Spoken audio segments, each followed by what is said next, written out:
Hello friends, स्वागत है आपका मेरे YouTube channel modern love story में। आप सुन रहे हैं कहानी I love you mister devil भाग 14। पिछले एपिसोड में आप सबने सुना वसीम सांझ से प्यार करता है, लेकिन सांझ की उम्र अभी बहुत छोटी होती है, इसलिए वो इस बात से इनकार कर देता है। अब आगे। सांझ लंदन में व्हाट इज लव सीरियल की शूटिंग खत्म कर चुकी थी और अब उसे इस सीरियल के लिए बेस्ट अभिनेत्री का अवार्ड मिलने वाला था, जिसकी पार्टी लंदन में ही थी।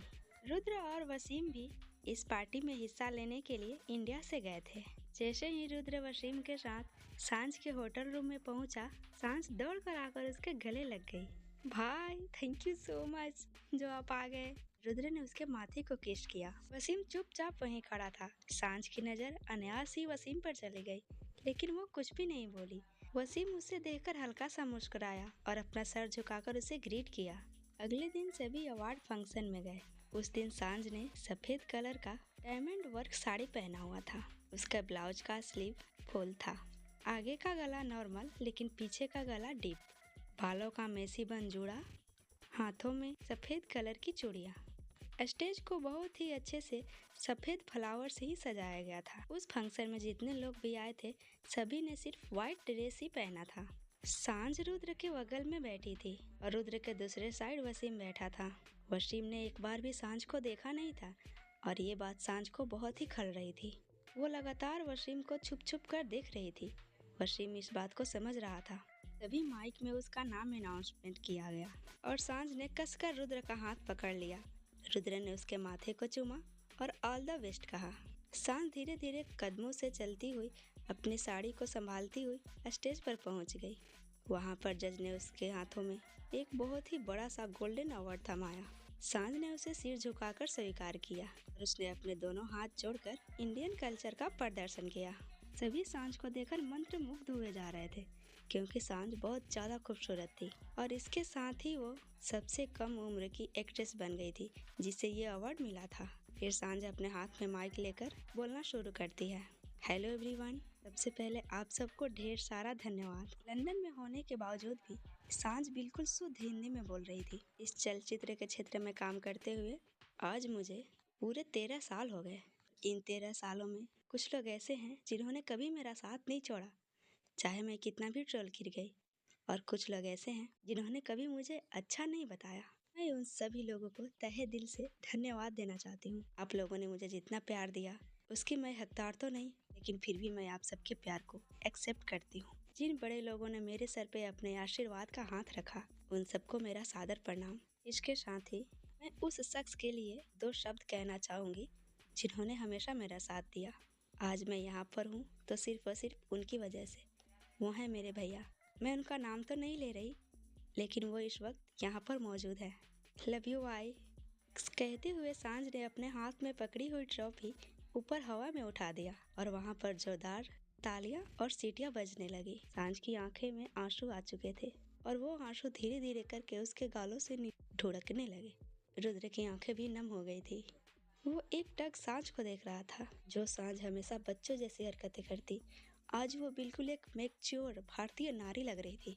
मैं आप लोगों के सामने एक और बात रखना चाहती हूँ।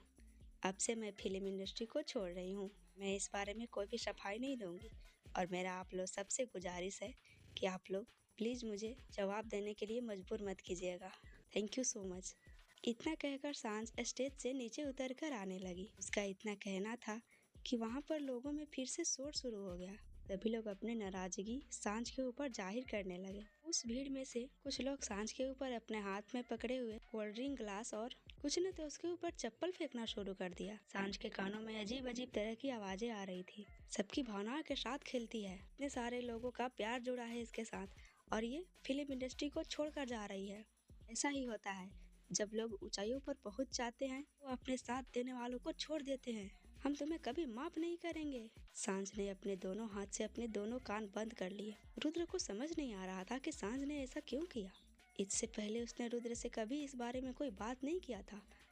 ये तो उसका सपना था, उसके जीवन का एक ही सपना कि उसे एक सफल एक्ट्रेस बनना है। सांझ को बचाने के लिए रुद्र आगे आया और उसके साथ साथ वसीम भी। वहाँ पर कंपनी की तरफ से ऑर्गेनाइज्ड किए गए और भी कुछ बॉडीगार्ड आ गए और वे लोग सांझ को वहाँ से सेफली बाहर निकालकर रुद्र की गाड़ी तक ले गए। हर तरफ सांझ की ही चर्चा हो रही थी कि आखिर इतने ऊंचाई पर पहुंचने के बाद उसने इस इंडस्ट्री को छोड़ने का फैसला क्यों लिया। लेकिन सांझ ही जानती थी कि उसने ये फैसला क्यों लिया था। रुद्र के बगल में बैठी सांझ फुट फुट कर रो रही थी। रुद्र उसे कुछ भी नहीं पूछ रहा था। वसीम आगे बैठकर गाड़ी चला रहा था। वो मिरर से सांझ को लगातार देख रहा था। सांझ का रोना उसके दिल में एक अजीब सी दर्द पैदा कर रहा था। उसे लग रहा था कि वो सांझ को भूल गया है। लेकिन जब आज अपने सामने उसने सांझ को देखा तो उसकी फीलिंग फिर से बाहर आने लगी थी। रुद्र ने अपना हाथ आगे बढ़ाकर सांझ को अपने कंधे पर झुका लिया। थोड़ी देर तक रोते रोते सांझ रुद्र के कंधे पर गाड़ी में ही सो गई। रात 11 बजे वसीम टेरिस पर अपने पीठ को रेलिंग से टिकाए खड़ा था। उसकी आंखों के सामने आज सुबह वाली सांझ का चेहरा घूम रहा था। सफेद रंग के साड़ी में वो बहुत ही प्यारी लग रही थी। वसीम बेवजह ही मुस्कुराते हुए उसे याद कर रहा था। तभी उसे अपने पीछे किसी की प्रेजेंस फील हुई। उसने जब पलटकर देखा तो उसके सामने सांझ खड़ी थी। उसने सफेद रंग का सलवार कुर्ता पहना हुआ था, अपने बालों का चोटी बनाया हुआ था। उसे देखकर वसीम एकदम से हड़बड़ा गया और उसकी धड़कनें तेज हो गई। उसे लग रहा था जैसे कि सांझ ने आते ही वहाँ का सारा ऑक्सीजन ले लिया है। आप यहाँ मुझे मिस कर रहे थे आप? सांझ ने कहा। वसीम बिना कुछ बोले वहाँ से जाने लगा। सांझ ने उसका हाथ पकड़ लिया। आप खुद को तकलीफ दे रहे हैं और मुझे भी। मुझे पता है आप मुझे पसंद करते हैं। मैं भी आपको पसंद करती हूँ वसीम। सांझ ने बिना देर किए अपने प्यार का इजहार कर दिया था। ये सुनकर वसीम हैरान रह गया। उसकी धड़कनें और तेज हो गई। ये सब बकवास है, कहते हुए उसने अपना हाथ सांझ से छुड़ा लिया और वहाँ से जाने लगा। सांझ ने दोबारा से उसका हाथ पकड़ लिया और इस बार वो पीछे से उसके गले लग गई। उसने वसीम को मजबूती से पकड़ा हुआ था। सांझ के दोनों हाथ वसीम के सीने पर था। वसीम अपने आप को छुड़ाने की कोशिश कर रहा था। ये आप क्या कर रही हैं? छोड़िए मुझे। नहीं, आपके लिए मैंने सब कुछ छोड़ दिया। आपको पसंद नहीं था ना मैं लोगों के सामने छोटे छोटे कपड़े पहनकर प्रदर्शन करूं? छोड़ दिया मैंने। आपको अपने लिए खाना बनाने वाली बीबी चाहिए थी ना? सीख लिया है मैंने सब कुछ बनाना। घर के सारे काम आते हैं मुझे। कोई एक ऐसी लड़की चाहिए थी ना जो आपकी सैलरी में एडजस्ट कर ले। मुझे कुछ नहीं चाहिए। मैं एडजस्ट कर लूँगी आपकी सैलरी में। बस मुझे आपके साथ रहना है। प्लीज़ आप अपने मन में उठ रहे तूफानों को मत रोकिए। आप भी कह दीजिए आप प्यार करते हैं मुझसे। इस बार वसीम ने मजबूती से उसका हाथ पकड़ा और खुद से अलग कर दिया। Ma'am please. क्या मैम लगा रखा है आपने? सांझ नाम है मेरा, कोई मैम नहीं हूँ मैं आपकी। वसीम ने अपना सर झुका लिया। सांझ उसके बराबर में आई और उसने उसके कॉलर पकड़ लिए। कहाँ गई आपकी वो फीलिंग? मुझसे दूर रहने के बाद खत्म हो गई। मुझे पता है आप मुझे कभी नहीं भूल सकते। वसीम एकटक उसको देखे जा रहा था। सांझ की आंखों से आंसू निकलकर उसके गाल पर लुढ़क रहे थे। सांझ जितनी फेमस एक्ट्रेस लंदन में थी उतनी ही इंडिया में थी। को पता है लंदन के साथ साथ पूरा इंडिया मुझे प्यार करता है, लेकिन मैंने सबके प्यार को ठुकरा दिया सिर्फ आपके लिए वसीम। मुझे आपका होकर रहना है। मैंने कहा था तुम्हें कि तुम ये सब करो। मैं तुमसे प्यार नहीं करता, सुना तुमने? और चाहे तुम कैसे भी बन जाओ मैं तुमसे शादी कभी नहीं करूँगा, क्योंकि तुम मेरे टाइप की नहीं हो। जानता हूँ मैं फिल्म इंडस्ट्री के बारे में, इतने गंदे गंदे और वाहियात आइडियाज लगाकर इस ऊंचाइयों पर पहुंचा जाता है और तब जाकर हाथ पे मेडल आता है। ये सुनते ही सांझ की आंखें बड़ी बड़ी हो गई। उसके आंखों से आंसुओं की धार और रफ्तार से बहने लगी। आप मेरे चरित्र पर उंगली उठा रहे हैं, सांझ ने रोते हुए कहा। उंगली नहीं उठा रहा हूँ मैं सांझ, यही सच है, वरना लोगों को ये अवार्ड 50-60 साल की उम्र में मिलती है और तुम्हें सिर्फ 20 साल में ही। सांझ ने उसके सीने पर जोर से मुक्का मारा। वसीम बस कीजिए आप ये सोचते हैं मेरे बारे में, शायद भूल रहे हैं इस इंडस्ट्री में मैं पिछले 13 साल से हूँ। 13 साल की लंबी तपस्या के बाद मुझे अवार्ड मिला है। वसीम का सीना इस समय जल रहा था। ये सारी बात बोलने में उसे अपने शरीर की सारी ताकत लगानी पड़ रही थी। वो नहीं चाहता था कि फिर से रुद्र और अम्मा का विश्वास उस पर से टूटे। वो नहीं चाहता था कि वह पूरी दुनिया से बगावत करके सांझ के साथ रहे। एक पल के लिए अम्मा और रुद्र सर दोनों ही उसे माफ कर दे, क्योंकि रुद्र सर भी सांझ को खुश देखना चाहते हैं और हो सकता है सांझ की खुशी के लिए वो मुझे कुछ ना करे, लेकिन मैं अपनी ही नज़रों में गिर जाऊंगा। ये सब सोचकर वसीम ने भी यही फैसला किया था कि वो सांझ को इतनी कड़वी बातें सुनाएगा कि वो खुद उसे छोड़कर चली जाएगी। आपने एक बार और भी मेरे ऊपर ये सब गंदा इल्जाम लगाया ना, तो मैं यहीं यहीं इस होटल की बिल्डिंग से कूदकर अपनी जान दे दूंगी वसीम।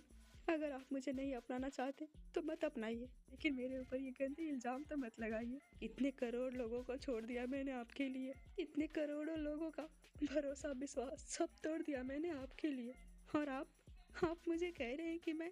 कहते कहते सांझ रो पड़ी और उसने अपने दोनों हाथों से अपना चेहरा छुपा लिया। छत की रेलिंग से सरकते हुए वो वहीं नीचे फर्श पर बैठ गई। वसीम को अपने अंदर कुछ टूटता हुआ सा महसूस हुआ। उसने अपना हाथ बढ़ाया कि वो सांझ को खड़ा करा सके, लेकिन उसने अपने हाथ को रोक लिया। नहीं वसीम, अगर तू इस वक्त टूट गया तो फिर कभी भी तू अपने आप को संभाल नहीं पाएगा। और वहाँ से वो चला गया। वहाँ से वो सीधे होटल के जिम रूम में आया, जहाँ से अभी अभी रुद्र वापस जा रहा था। सुबह में वर्कआउट न करने की वजह से रुद्र अभी अभी वर्कआउट करने के लिए आया था, लेकिन वसीम अपने ही धुन में चला जा रहा था और उसने रुद्र को देखा तक नहीं। जब रुद्र ने वसीम को ऐसे जाते हुए देखा तो वो उसके पीछे आया। इसे क्या हुआ है? वसीम अंदर आकर बिना ग्लव्स पहने ही पंचिंग बैग पर अपना गुस्सा उतारने लगा। वो पंचिंग बैग को लगातार मार रहा था। रुद्र उसे एकटक देख रहा था, लेकिन कुछ भी नहीं बोल रहा था। रुद्र के दिमाग में आज से 2 साल पहले वाली बात याद आ गई, जब सांझ ने उससे कहा था, मैं मर जाऊंगी भाई, लेकिन ऐसा कुछ नहीं करूंगी जिससे आपके शान में कोई भी कमी आए। जब वसीम का गुस्सा इससे भी शांत नहीं हुआ, उसने पंचिंग बैग को अपने सर से जोर से मारा और उस पंचिंग बैग का सारा बालू नीचे जमीन पर गिरने लगा।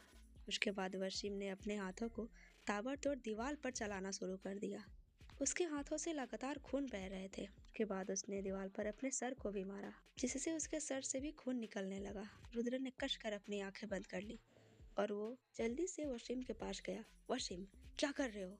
पागल हो गए हो क्या? क्या हुआ है तुम्हें? रुद्र को देखकर वसीम एक छोटे बच्चे की तरह शांत हो गया।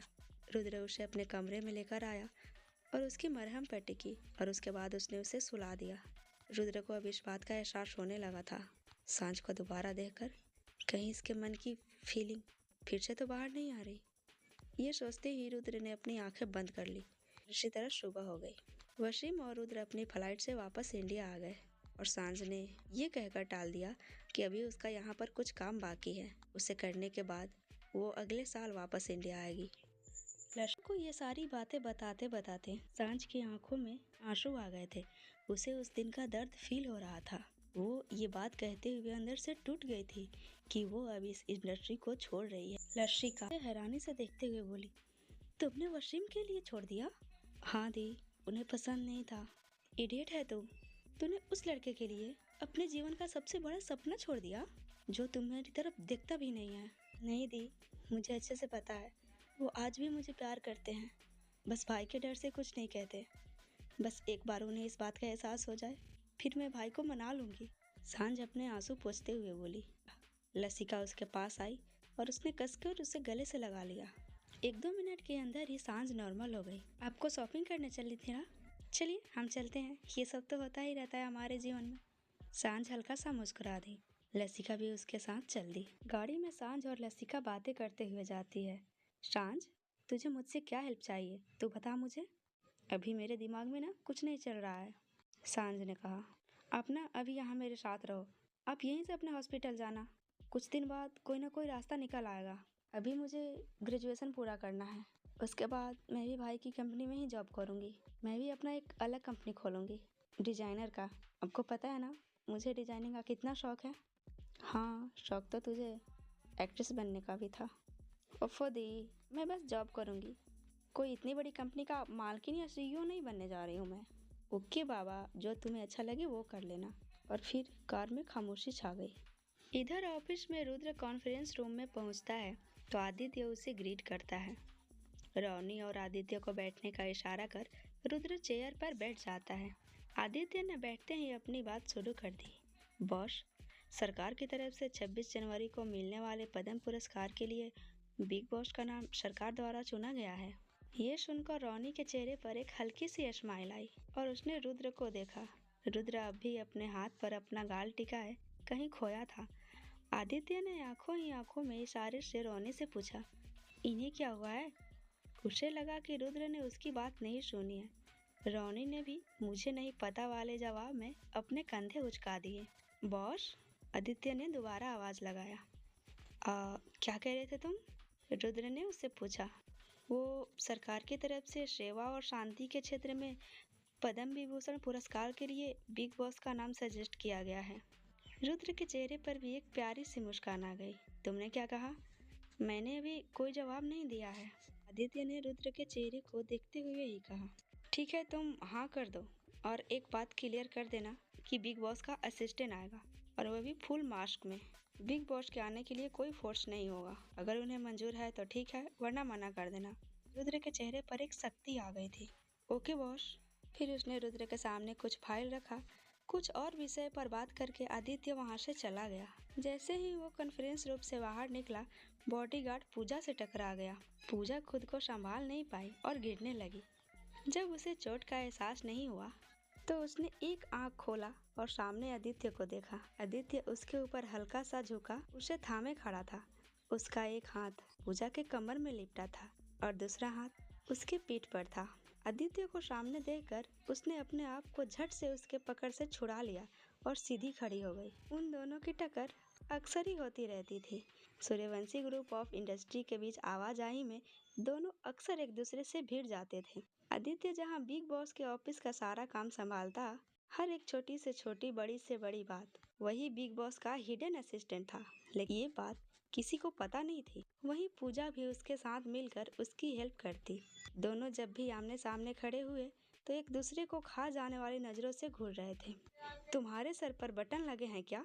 वैसे तो बड़ा सबके आँख, कान, हाथ, पाँव न जाने किस किस चीज का ऑपरेशन और इलाज करवाते फिरते हो फ्री में। अपना भी करवा लो, तुम्हारा भी भला हो जाएगा। पूजा चिढ़ते हुए बोली। अच्छा, मुझे तो लगता है कि पहले मैं तुम्हारा ही इलाज करवा दूं, क्योंकि मुझे नहीं लगता कि तुम्हारे ललाट पर आँख की जगह बटन नहीं है। मैं सही से नहीं देख के चल रहा था, तुम तो देख के चल सकती थी ना। कॉन्फ्रेंस रूम में बैठा रोनी और रुद्र ने अपना माथा पीट लिया। पूजा ने आदित्य को जोर से धक्का दिया और उसके बगल से जाने लगी। तभी आदित्य ने उसे बाजू से पकड़ा और कॉन्फ्रेंस रूम के गेट से लगा दिया। उसने पूजा की तरफ अपने दोनों हाथों को किवाड़ पर जमा दिया और उसे अपने बाहों के बीच कैद कर लिया।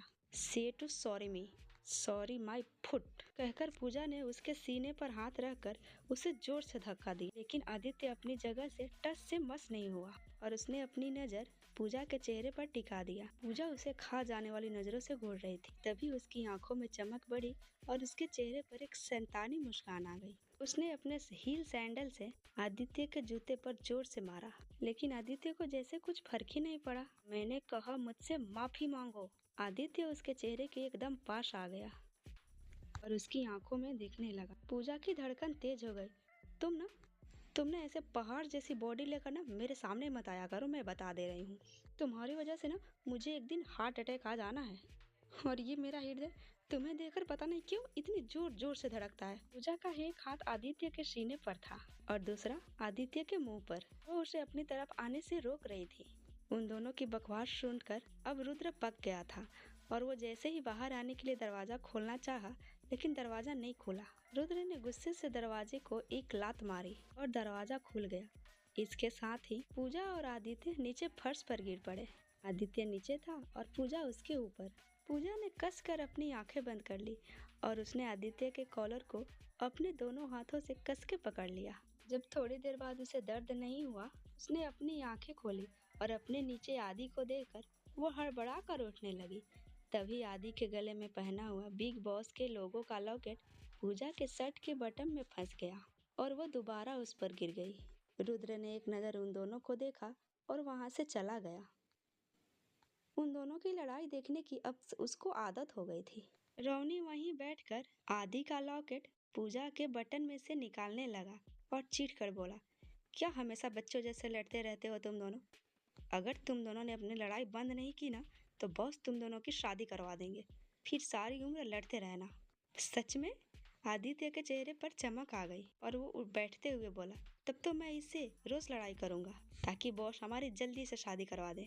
शादी? वो भी तुमसे?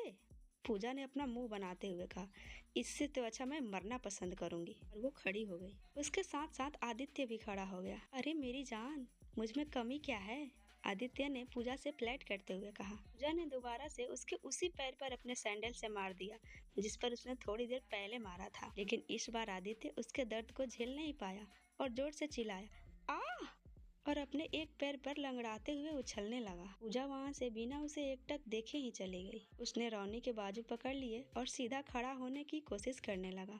देखा सर, सभी लड़कियां ना ऐसी ही होती हैं।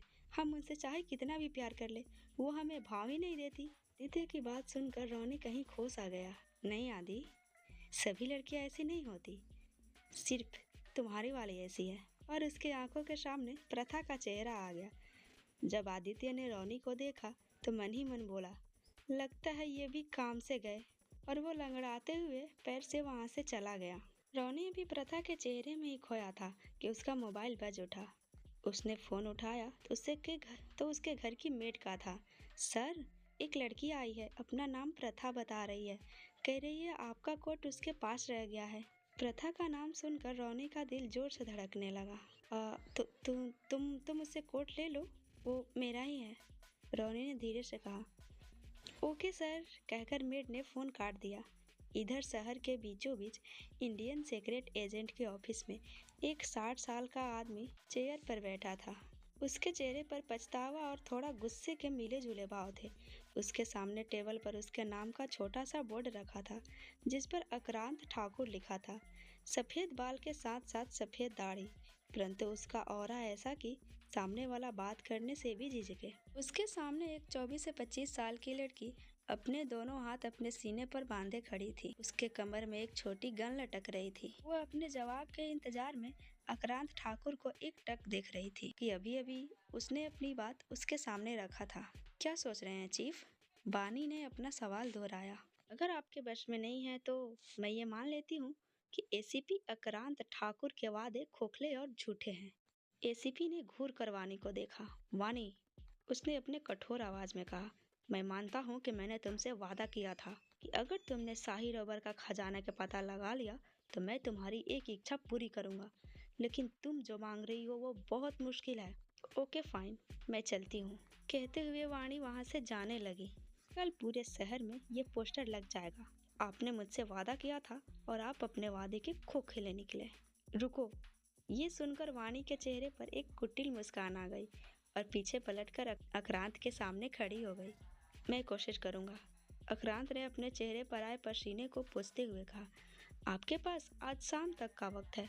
अगर आप मुझे व्योद्र प्रोजेक्ट में 2 खाली सीट में से एक सीट दिलवा देते हैं तो मैं आपका एहसान कभी नहीं भूलूंगी चीफ। कहते हुए वाणी वहां से चली गई और आक्रांत अपने चेयर पर बैठकर अपने आगे की भूमिका के बारे में सोचने लगा। रुद्र जब अपने केबिन में आया तो ईशा अभी तक नहीं जगी थी। उसके पर्स में रखा मोबाइल बार बार बज रहा था। रुद्र ने आगे बढ़कर उसके पर्स से मोबाइल निकाला और वहीं सोफे पर बैठ गया। मोबाइल देखकर वो हैरान हो गया। उसके हाथ में एक बटन वाला छोटा सा मोबाइल था। उसने एक नज़र बेडरूम की तरफ देखा जहां ईशा सोई थी। क्या इसके पास एंड्रॉयड फोन नहीं है? कहते हुए रुद्र ने जैसे ही फोन उठाया उधर से एक महिला की आवाज़ सुनाई दी। दवा का टाइम हो गया है ईशा, तुमने दवा खाई?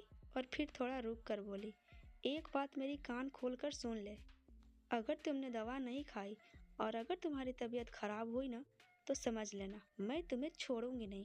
मना किया था कि ऑफिस मत जा, लेकिन तुम्हें तो हमारी बात सुननी ही नहीं है। खुद की तबीयत खराब करके घर आकर बैठ जाएगी और फिर एक एक रोटी के लिए हमें भुगतना पड़ेगा। ये सुनकर रुद्र ने कसकर अपनी आंखें बंद कर ली। उधर से फोन कट चुका था। वो इस वक्त अपने हाथ में पकड़े फोन को घूर रहा था। क्या ये इसकी माँ थी? रुद्र ने मन ही मन सोचा और फोन को वापस से ईशा के बैग में डाल दिया। फिर उसने अपना मोबाइल उठाया और रोनी को कॉल किया।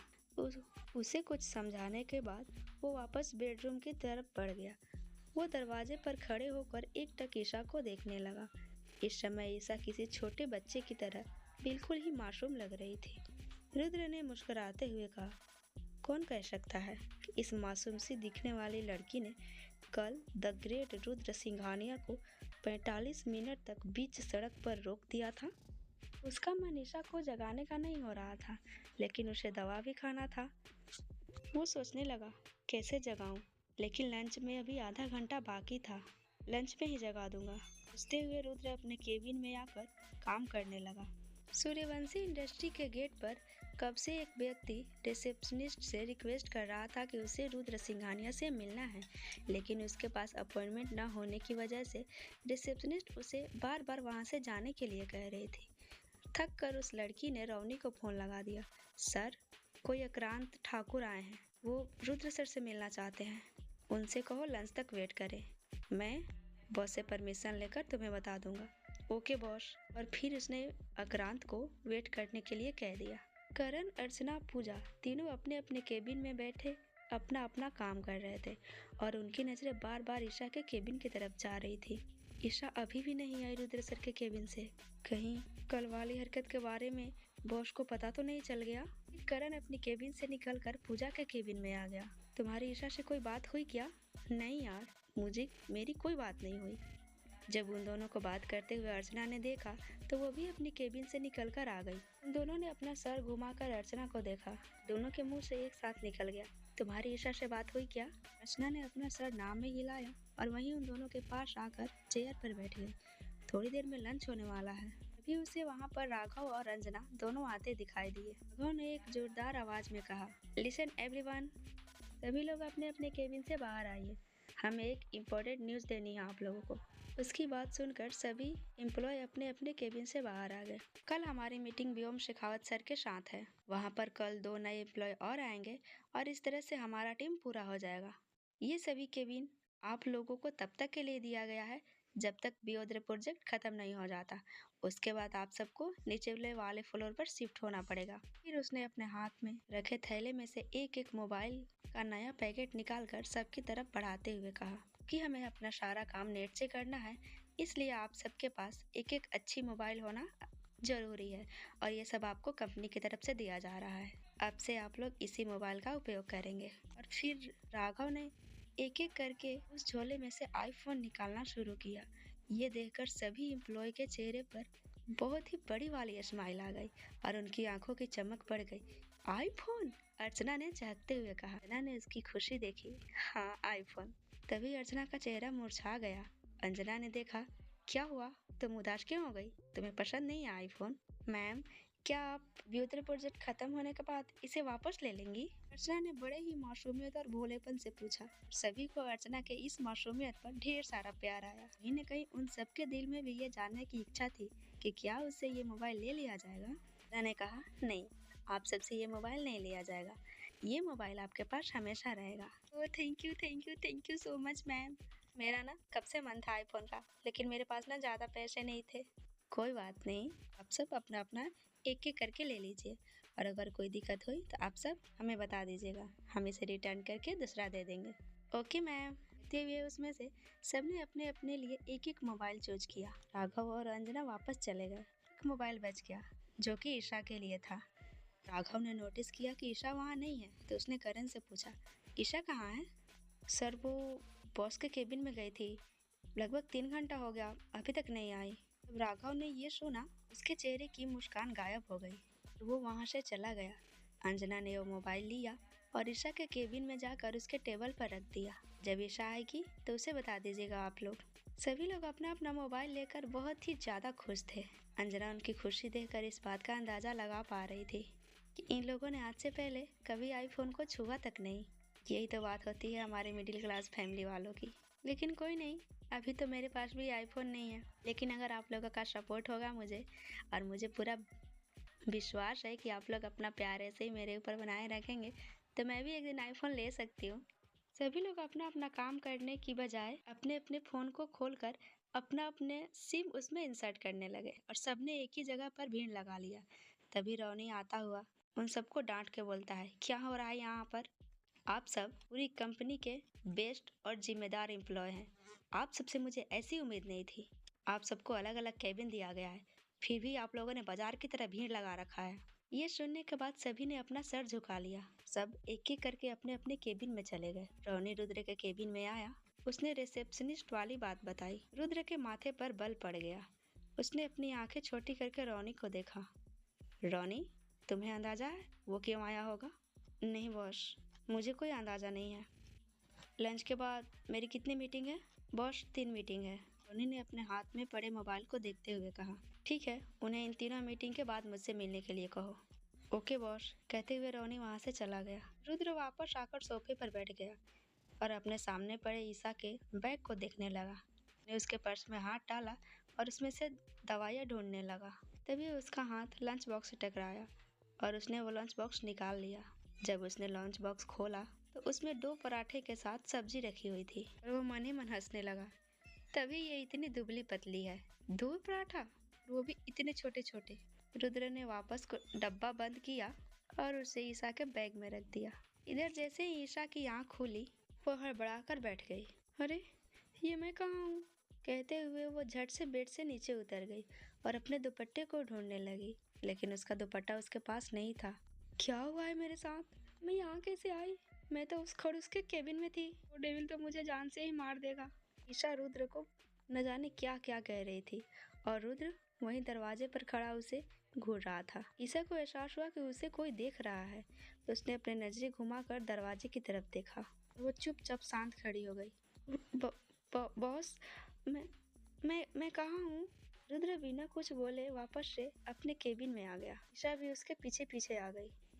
तब ईशा को एहसास हुआ कि वो केबिन से अटैच बेडरूम में थी और उसने शर्म के मारे अपने सर को झुका लिया।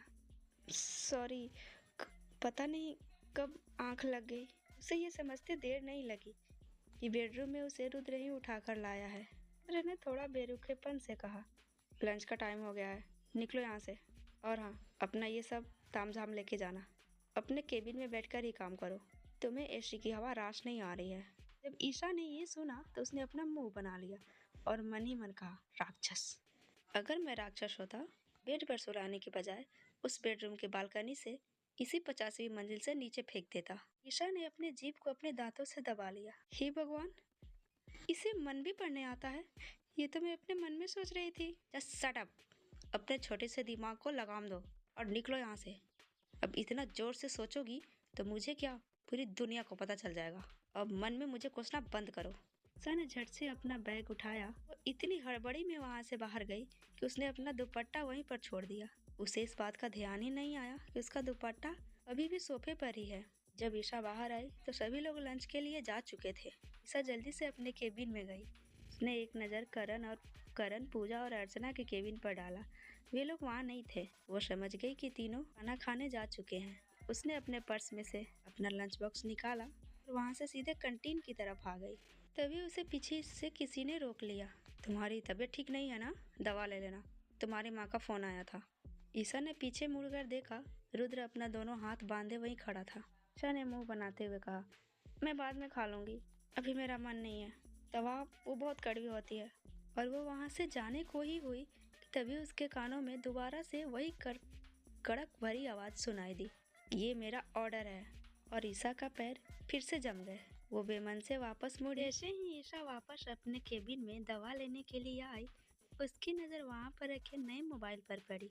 उसने वो मोबाइल उठाकर उलट पुलट कर देखने लगी। ये किसका है? ये तो बिल्कुल नया है। लेकिन कोई फायदा नहीं था, क्योंकि इस वक्त वहाँ रुद्र के अलावा और कोई नहीं था। शीशे की वॉल से रुद्र लगातार ईशा को देख रहा था और उसके चेहरे पर आ रहे इमोशन को वो समझने की कोशिश कर रहा था। ईशा की नज़र अनायास ही रुद्र पर उठ गई, जो उसे ही देख रहा था, और वो मोबाइल लेकर बाहर आ गई। ये मेरा नहीं है, ईशा ने बड़े ही सहमे हुए आवाज में कहा। रुद्र बिना कुछ बोले वहाँ से चला गया। ईशा ने वो मोबाइल दोबारा उठाया और अपने केबिन में आकर उसे वहीं पर रखकर कैंटीन की तरफ चली गई और अपने पर्स से दवा लेकर चली गई। रुद्र ने अपना सर नाम में हिला दिया और मुस्कुराते हुए वो ईशा को देखने लगा। उसे ख्याल आया कि वो क्या कर रहा है। आज एक ही दिन में मैंने न जाने कितनी बार मुस्कुराया। फिर वो धीरे धीरे हंसने लगा। क्या होगा आगे? क्या रुद्र और ईशा का प्यार एक हो पाएगा? क्या ईशा कभी समझ पाएगी रुद्र के प्यार को? या ईशा को भी रुद्र से प्यार होगा? जानने के लिए सुनते रहिए I love you mister devil.